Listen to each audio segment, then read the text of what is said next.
Qatar में आप security guard की जॉब में आना चाहते हैं। अगर आप आजाद वीजे पर मौजूद हैं, क्या आप आजाद वीजे पर कतर आकर सिक्योरिटी गार्ड की जॉब में आ सकते हैं? क्या कतर सिक्योरिटी गार्ड की जॉब में आने के लिए आपको पाकिस्तान से वीजा लेना चाहिए या आजाद वीजे पर आकर सिक्योरिटी गार्ड का वीजा लेना चाहिए? मुकम्मल इंफॉर्मेशन बिस्मिल्लाहिर्रहमानिर्रहीम अस्सलामु अलैकुम। आज की वीडियो बहुत ज्यादा इंपॉर्टेंट होने वाली है, क्योंकि आज की वीडियो में आपके जो इंस्टाग्राम पर सवाल आते हैं कि मैं आजाद वीजे पर हूं या मैं आजाद वीजे पर आना चाहता हूं, आकर सिक्योरिटी कि किसी भी जॉब में security guard, supervisor, patrolling officer यानी सिक्योरिटी की फील्ड में आना चाहता हूं, तो क्या मैं आजाद वीजे पर आकर सिक्योरिटी में आ सकता हूं या नहीं? मुकम्मल इंफॉर्मेशन आपको बताते हैं, लेकिन पहले आपने वीडियो को लाइक कर देना है, चैनल को सब्सक्राइब कर देना है।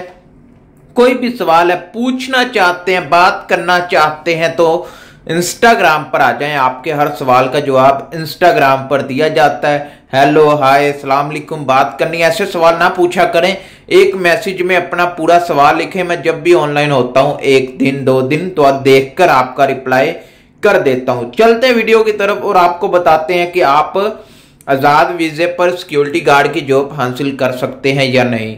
सबसे पहले तो मैं आपको यह बता दूं, आजाद वीजा लेकर आए ही ना, समझ गए? आजाद वीजा ना ले, बाद में आपके पास इधर जॉब नहीं होगी, या मैं वो बाद में बताता हूं कि सिक्योरिटी की जॉब में आप आ सकते हैं या नहीं। लेकिन पहले मैं आपको ये क्लियर कर दूं कि आप आजाद वीजे पर ना आए। पाकिस्तान से वर्क वीजे लगते हैं, एजेंसी, किसी अच्छी एजेंसी के हाथ लग जाएं, वहां से वर्क वीजा लें। वर्क वीजा लेने के बाद आप कतर आ जाएं, अच्छा काम हो जाएगा, आते ही सैलरी शुरू, कोई टेंशन नहीं, कोई परेशानी नहीं। अभी बात कर लेते हैं कि आजाद वीजे पर आकर इधर जॉब मिल जाएगी, लेकिन उसकी भी कुछ रिक्वायरमेंट होती है। आपके पास एनओसी हो, आपके पास एमओआई लाइसेंस हो, आपकी हाइट वगैरह ये सब कुछ देखा जाता है, इंग्लिश तक देखी जाती है। कतर में अगर आप सिक्योरिटी का इंटरव्यू देते हैं तो वो मुश्किल होता है, वो जरा थोड़ा सा टफ होता है। लेकिन अगर आप पाकिस्तान से इंटरव्यू देते हैं तो वो जरा थोड़ा आसान होता है। समझ गए मेरी बात? पाकिस्तान में और कतर के इंटरव्यू में बहुत फर्क है, इसलिए अगर आप कतर में आकर इंटरव्यू देंगे तो वो जरा मुश्किल होगा, आपके लिए पास करने में जरा थोड़ी मुश्किल हो सकती है। लेकिन अगर आप पाकिस्तान में इंटरव्यू देते हैं किसी भी एजेंसी के थ्रू, तो वो सिर्फ 5-10 सवाल होते हैं और वो भी बहुत ही आसान सवाल होते हैं कि आप क्लियर कर सकते हैं। कतर में इंटरव्यू एचआर खुद लेता है, वो आपसे कुछ भी सवाल पूछ सकता है, कोई भी सवाल पूछ सकता है। आपका एक्सपीरियंस, आपने पहले कभी कहीं काम किया या नहीं किया, ये सबसे पहला ही सवाल होता है उनका कि आपके पास कोई एक्सपीरियंस है जिसकी बिना पर हम आपको सिलेक्ट करें। एक्सपीरियंस होता नहीं है। पाकिस्तान से अगर आप इंटरव्यू देते हैं, उनको पता है कि इसके पास एक्सपीरियंस वगैरह कुछ नहीं है, ये कहीं नहीं पहले गया, इसलिए पाकिस्तान से चांस ज्यादा होते हैं हायरिंग के।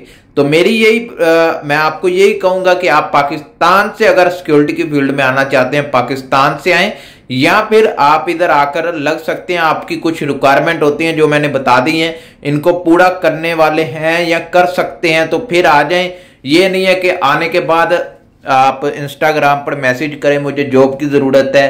और सिक्योरिटी की जॉब में एक और मैं आपको बात ऐड करता चलूं, सीवी अच्छी बनाएं। सीवी अगर आप आना चाहते हैं तो सीवी अच्छी बनाकर लेकर आएं। सीवी में भी कुछ चीजें होती हैं, उन पर भी मैं आने वाले वक्त में वीडियो बना रहा हूं। अगर आप भी सीवी के बारे में पूछना चाहते हैं कि सीवी कैसी होती है, सीवी में क्या क्या ऐड करना चाहिए, मुकम्मल सीवी के बारे में बताएं, तो आप इंस्टाग्राम पर आकर एक बार मुझे बता दें। अगर ज्यादा लोग मैसेज करते हैं तो मैं एक वीडियो सीवी के ऊपर जरूर बनाऊंगा, आपको बताऊंगा कि सीवी में, सिक्योरिटी की जॉब में सीवी में क्या क्या ऐड करना चाहिए, क्या क्या चीजें इंपॉर्टेंट होती हैं। इंस्टाग्राम पर आ जाएं और आपको मुकम्मल बताया जाएगा। पूरी वीडियो देखने के लिए आपका शुक्रिया। मिलते हैं।